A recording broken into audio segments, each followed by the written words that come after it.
ছেলে দাদুকে নিয়ে কোথায় যাচ্ছে দেখো। আমরাও কিন্তু যাচ্ছি উবের করে। আর আজকে যাচ্ছি সৎসঙ্গে। এই সৎসঙ্গে যাওয়ার পরে মনটা খুশিতে ভরে গেল।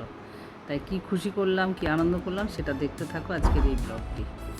সবাই স্কিপ না করে পুরো ভিডিওটাই ওয়াচ করে দিও এবং অনেক ভালোবাসা দিও। নমস্কার, good morning, welcome back to my channel সিটিজ world. কেমন আছো তোমরা? আশা করি খুব ভালো আছো। দেখো আজ আবার একটা অন্য সকাল নিয়ে এসেছি। সকালটা মেঘাচ্ছন্ন, মন খারাপের সকাল। কারণ প্রত্যেক দিন ঘুম থেকে উঠে মেয়েকে দেখতে পাই, নাতনিকে দেখতে পাই, কয়েকদিন ধরে জামাইকেও দেখতে পাই। আজকের সকালটা একদম যেমন আকাশটা মেঘাচ্ছন্ন, কুয়াশাচ্ছন্ন, তেমনি আমার মনটাও কুয়াশাচ্ছন্ন। তাই আমি সকালে উঠে চাটা খেয়ে বিছানা তুলে ছাদে চলে এসেছি। তাই ছাদে আমি গাছগুলোকে জল দিতে এসেছি, তাহলে একটু মনটা ভালো লাগবে সেই কারণেই। আর তোমাদের সাথে শেয়ার করি আমার এই গাছগুলো। দেখো, এটা তো বুঝতেই পারছো অপরাজিতার গাছ। তাই আমি গাছগুলো জল দেব, তাই তোমরা দেখতে থাকো আমার এই গাছগুলোকে, তারপর আমি নিচে যাব। তো দেখো, আমি গাছগুলোই জল দিয়ে দিয়েছি যতটা পেরেছি। কয়েকটা গাছ নিচে নিয়ে চলে গেছি। আর এই গাছটায় দেখো কত সুন্দর ফুল এসেছে না, তাই ভালো লাগছে। তাই আমি তোমাদের সাথে শেয়ার করলাম। সত্যি ফুল গান এগুলো হচ্ছে ভালো লাগার জিনিস, ভালো লাগে এগুলোর থেকেই। তাই আমি দৌড়ে চলে এসেছি ছাদের মধ্যেই। আর এই গাছটা এত সুন্দর হয়েছিল, এই নয়নতারার গাছটা, কিন্তু জানি না কেন মুরঝে গেল, আমি ঠিক বুঝতে পারছি না। এত সুন্দর বড় বড় ফুল হচ্ছিল, কী কারণে আমি ঠিক বলতে পারবো না গো। তাই মন ভীষণই খারাপ ওই গাছটা দেখে। এমনি তো মেয়েরা চলে গেছে বলে মন খারাপ, তার সাথে আবার ওই গাছটা দেখে আরও মনটা খারাপ হয়ে গেল। তো যাই হোক, আমার সকাল শুরু হয়ে গেছে। এবার সারাটা দিন কী করি তোমাদের সাথে শেয়ার করব। আর এখানে দেখো নিচে এসে প্রতিদিনের মতো আমার কাজ শুরু হয়ে গেছে। একটাই ভাত বসিয়ে দিয়েছি, ভাত ফুটছে, কুকারের ডালে সিটি পড়ে গেছে। এখানে কড়াই বসিয়েছি সবজি বসানোর জন্য, ঢেঁড়স ভাজবো একটু। আর এই যে দেখো গরম চা বসিয়ে দিয়েছি সাইড বাই সাইড, তাই না? কারণ টাইম হয়ে গেছে, একবার রান্না করতে করতে মাঝখানে চা না খেলে সত্যি পোষায় না। আর আমি চলে এসেছি একটু ব্যালকনিতে এসে ভাবলাম তোমাদের সাথে একটু ব্যালকনির গাছগুলোকে শেয়ার করি। তো দেখো এই গাছটায় কী সুন্দর ফুল ফুটেছে। কালকে রাত্রে বৃষ্টি হওয়ার জন্য কাপড়গুলো শুকায়নি, তাই জন্য মিলে দিয়েছি। আর এখানে গাছগুলি দেখালাম, একটাও গাছে কোনো ফুল আসেনি। এই যে দেখো দুটো জুঁই ফুল এসেছে, আর এখানটায় একটা বেলি ফুল এসেছে, বেল ফুল খুব ভালো লাগছে। জবা ফুল ফোটেনি, সেটাও আমি তোমাদের সাথে দেখালাম যে দেখো জবা ফুলের কুড়িটা এসেছে। হয়তো আর 2-3 দিন 4 দিনে হয়তো জবা ফুলটা ফুটবে। আমি দেখাবো, এটা পঞ্চমুখী জবা ফোটে, খুব ভালো লাগে দেখতে ফুলটা।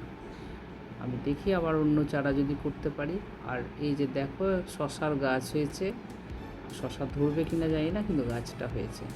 তাই সব মিলিয়ে খুবই ভালো লাগলো ব্যালকনিটায় এসে, আমি সেটাই তোমাদের সাথে শেয়ার করলাম। আর এখানে দেখো আমি স্নান করে ঠাকুরকে প্রণাম করে নিলাম। ঠাকুরের ভোগ চড়ানো হয়ে গেছে। তো ঠাকুরকে তোমরা সবাই একটু স্মরণ করে নাও। জয় গুরু, সবার মঙ্গল করুক এটাই বলবো। জয় রাধাস্বামী। এখানে নমঃ শিবায়। দেখো আমি যেই ঠাকুর প্রণাম হয়ে গেছে, রান্না হয়ে গেছে, সব কাজ কমপ্লিট। এই দিক থেকে ব্লিঙ্কিটে কিছু জিনিস অর্ডার দিয়েছিলাম, ডালগুলোর দরকার ছিল। এটা ব্রাউন সুগার চলে এসেছে, মুগ ডাল, মসুর ডাল, অরহর ডাল, ছোলার ডাল, তারপর আছে মটর, এরকম কিছু অর্ডার দিয়েছিলাম, সেই জিনিসগুলো এসে গেছে। দেখো তোমাদের সাথে শেয়ার করলাম। আর আজকে বিকালে একটা সৎসঙ্গ আছে, তাই যাব। তো দেখো আমরা যথারীতি বিকেলবেলা রেডি, আমাদের উবের চলে এসেছে, তাই উবেরের মধ্যে বসে আমরা যাচ্ছি একটা সৎসঙ্গে। এটা সল্টলেক সেক্টর 3-তে হচ্ছে সৎসঙ্গটা। আর যেহেতু বাবা আছে আমাদের সাথে, তাই ভাবলাম ঠাকুরের নিমিত্তে চলো নিয়ে যাই। কিন্তু রৌদ্রুর পড়ার জন্য দেখো পুরো বাইরের একদম দৃশ্য ক্লিয়ার আসছে না, পুরো ছটা পড়ছে, রৌদ্রের আভাটা পড়ে যাচ্ছে গাড়ির, তাই জন্য আর বাইরের দৃশ্যটা এতটা ক্লিয়ার আমি নিতে পারিনি। আর এখানে দেখো আমরা বসে আছি, যাচ্ছি। আমার বাড়ি থেকে খুব দূরের রাস্তা নয়, মাত্র 15 মিনিটের রাস্তা লাগে। তো দেখো আমরা পৌঁছেও গেছি। এখানে দেখো হেঁটে হেঁটে যদিও একটু সময় লেগে গেল, উবেরটা আসতে সময় লেগেছে, তাই জন্য আমরা শঙ্খের আওয়াজ পেলাম আর গাড়ির থেকে নেমেছি। আর আমার ছেলে আমার বাবাকে দেখো হাঁটিয়ে হাঁটিয়ে নিয়ে যাচ্ছে।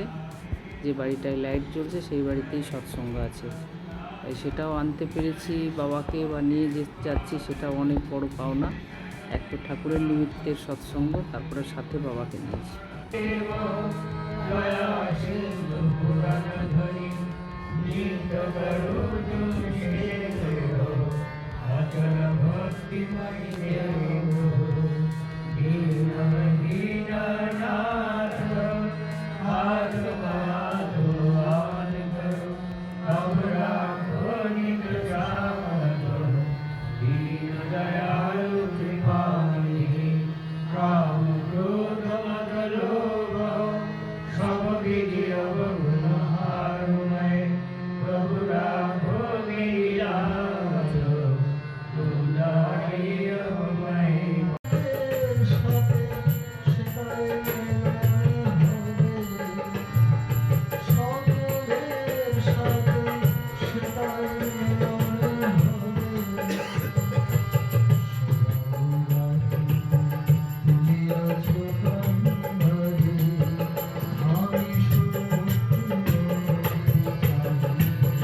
দেখো নাম সব কীর্তন সব হয়ে গেছে, প্রসাদ নিয়ে নিয়েছি হাতে হাতে, সবাইকে প্রসাদ প্যাকেট প্রসাদ দিয়ে দিল। আর আমরা এখান থেকে রওনাও দিয়ে দিলাম। এখন গেটের কাছে গেলে উবের বুক করব, তাই আমরা একটু হাঁটছি। ওখান থেকে বেশিটা নয়, হয়তো 100 মিটার বা 150 মিটার রাস্তা। এখন আমরা মেন রোডে এসে এখান থেকে উবের বুক করে বাড়ি চলে যাব। তাই ছেলে এতক্ষণ ধরে নিয়ে যাচ্ছিলো, এখন ছেলের বাবা ধরে ধরে বাবাকে নিয়ে আসছে। খুব ভালো লাগলো আজকের এই সৎসঙ্গ, মন সত্যি আনন্দে ভরে গেল। আর এই যে দেখো মেন গেটে তো সবার সিকিউরিটি থাকে, সিকিউরিটির সাথে সাথে দেখেছো এরা প্রভুভক্ত প্রাণী, এরাও কিন্তু ঠিক সময় মতো গার্ডটা দিচ্ছে। তাই বাইরের লোকের হিম্মত হবে না যে এই কমপ্লেক্সের ভেতরে ঢুকি। আর এখানে দেখো আমরা গেটের মুখে দাঁড়িয়ে থেকে দেখছি গাড়িটা কতক্ষণে আসে। তাই বসারও জায়গা নেই, চায়ের দোকান থাকলে একটু হয়তো চা খেতাম। আর এই যে আমাদের গাড়ি এসে গেছে, আমরা সেখান থেকে রওনাও দিয়ে দিয়েছি। এখানেও দেখছি দেখো এরা সবাই গার্ড দিচ্ছে। আর আমরা সেক্টর 3তেই চলছি এখন। যেতে যেতে যেটুকুই দৃশ্য পাচ্ছি তোমাদের সাথে শেয়ার করার চেষ্টা করছি। এখানে দেখো একটা কালী মন্দির, এই সামনে সবাই দাঁড়িয়ে আছে, কতটা অন্ধকার, একদম সাইড দিয়ে নিয়ে যাচ্ছে লেকের সাইডে সাইডে, যার জন্য অন্ধকারটা বেশি। সেক্টর 3 এটা, সেক্টর 3 পেরিয়েই সেক্টর 5 ঢুকে যাবে। আর মানে ক্লিয়ার ছবিগুলো আসছে না, লাইটের ছটাও পড়ছে, প্লাস একটু অন্ধকার অন্ধকার আছে, তাই জন্য। আর দেখতে দেখতে দেখো আমরা সেক্টর 3 ক্রস করে গেছি, সেক্টর 5 ঢুকে গেছে। এবার বিপ্রোর সামনে চলে আসবে, আর বিপ্রোর পরেই হচ্ছে টেকনোপলিস স্টপ। তাই আজকের দিনটা খুব ভালো কাটলো। মেয়েরা যাওয়ার পরে মন খারাপ ছিল, সেই মন খারাপটা সত্যি কথাই এখানে আসার পরে মনে অনেকটাই খুশি হয়েছে। যাদের বাড়ি গেলাম তার ছেলে ব্যাঙ্গালোর যাচ্ছে ট্রেনিংয়ের জন্য 6 মাসের, তাই সেই উদ্দেশ্যেই দিল সৎসঙ্গটা। তাই খুবই ভালো লেগেছে। তোমাদের অনুমতি নিয়ে আমি এখানেই রাখার চেষ্টা করব, কারণ আরেকটু পরেই গেলে বাড়ি। এবার বাড়ি যাওয়ার পরে কি কাজ করব কি না অত তো আর ভিডিও তোলা যায় না, তাও যাব। একটু চাল ডাল ভিজানো আছে, ওই ব্যাটারটা পিষে রেখে দেবো কালকে সকালে ইডলি ধোসা বানানোর জন্য। তো দেখো আমরা যথারীতি বাড়ি পৌঁছে গিয়ে ইডলি ধোসা বানানোর ব্যাটার তৈরি করছি। তাই আজকের মতো এইটুকু দেখিয়ে আমি রাখছি। সবাই ভালো থেকো, সুস্থ থেকো, আনন্দে থেকো। আর আমাকেও কিন্তু ভালো ভালো লাইক কমেন্টস দিয়ে আনন্দে রেখো। তোমাদের শুভকামনা, তোমাদের ভালোবাসা খুবই প্রয়োজন। বন্ধুরা আমাকে সবাই ভালোবাসা দিও, তোমাদের ভালোবাসা আছে সাথে। তাই আজকের মতন রাখলাম, গুড নাইট।